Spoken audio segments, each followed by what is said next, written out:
All right, welcome back. We're going to talk about something that sounds like the ultimate dream, dividend investing, right? The idea is so simple. You buy some stocks, checks just show up in your account, and boom, passive income for life.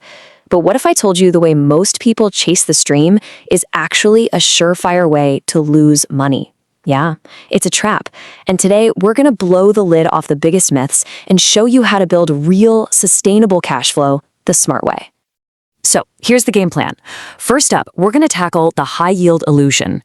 This is the big one that gets almost everyone. Then we'll get into the nitty-gritty, looking beyond the obvious numbers. From there, it's all about the quality first strategy. Think of it as the secret sauce. Then we'll get to the really exciting part, compounding your cash flow.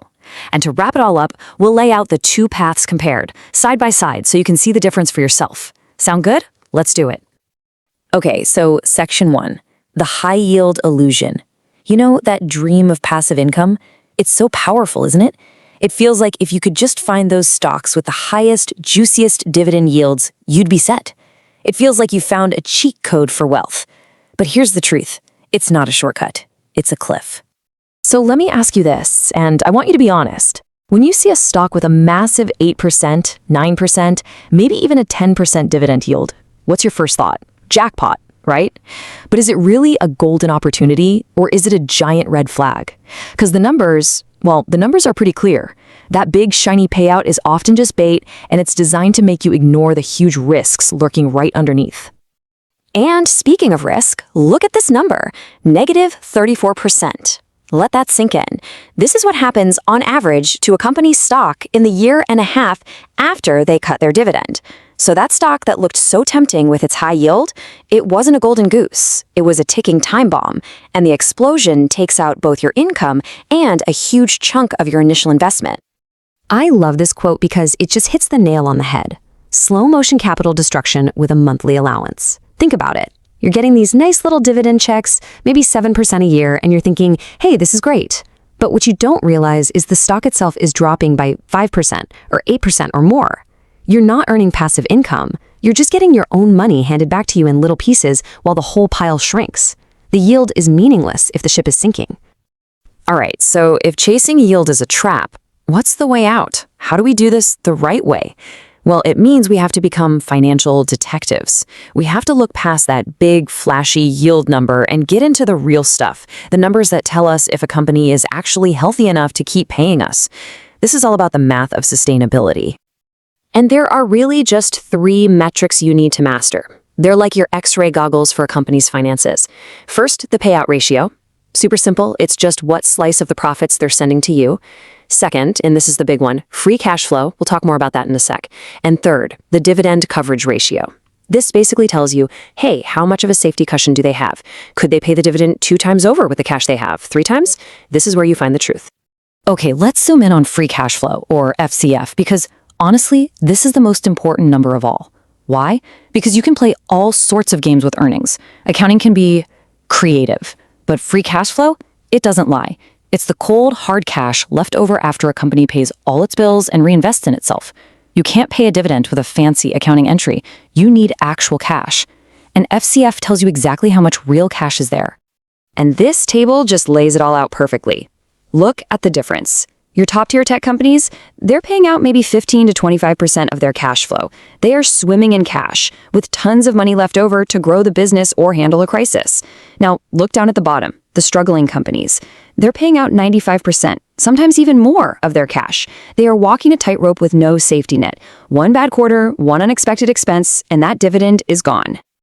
So the big question is, where do we find these amazing companies with low payout ratios and rock-solid finances? Well, luckily for us, there's a list. An elite club, you could say. They're known as the Dividend Aristocrats, and they are the gold standard. So what does it take to get into this club? It's pretty insane, actually. You have to be in the S&P 500, and you have to have increased your dividend, not just paid it, but increased it every single year for at least 25 years in a row. Think about that. Through the dot-com bust, through the '08 financial crisis, through COVID, through all of it, they kept raising the payout. That's not just a track record, it's a testament to an incredibly resilient business. And does this strategy actually work? Oh yeah, the results are just stunning.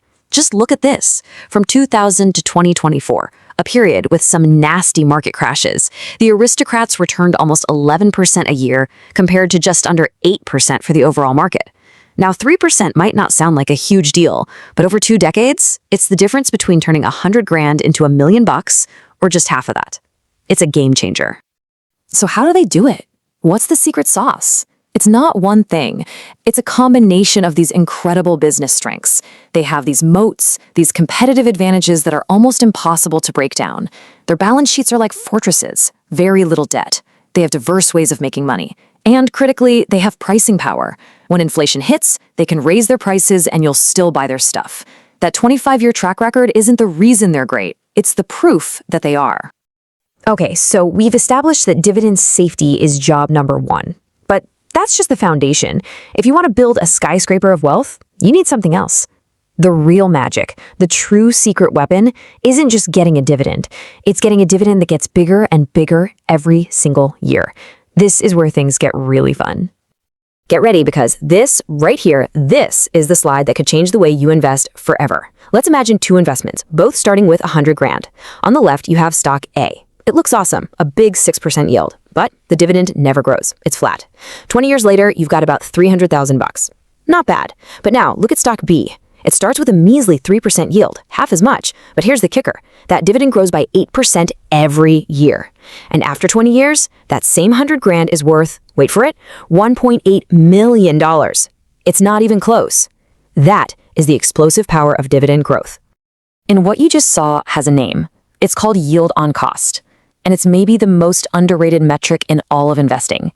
It means you stop worrying about what the yield is for a new buyer today, and you focus on what you're earning based on your original price.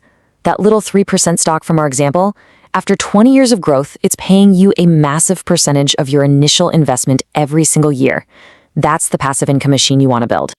All right, let's land the plane. We've talked about the trap. We've talked about the intelligent path. Now let's put it all together and look at the final score. And here it is, the tale of 3 journeys. Look at the aristocrat path. 100 grand becomes $1 million.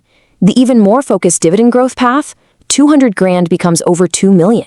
And then there's the high yield trap, the path that looked so easy.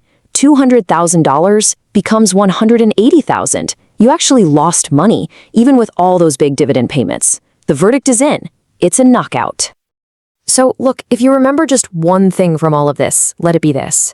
Real, sustainable, passive income doesn't come from chasing the highest yield. It comes from owning fantastic, financially sound businesses that are committed to paying you more and more money year after year. And that brings us to the final question. And this one's for you. Take a hard look at your own portfolio. Is it designed to just give you a small allowance while your capital slowly drains away? Or is it a powerful engine built to compound your cash flow and create real, generational wealth? Only you can answer that. Thanks for joining me.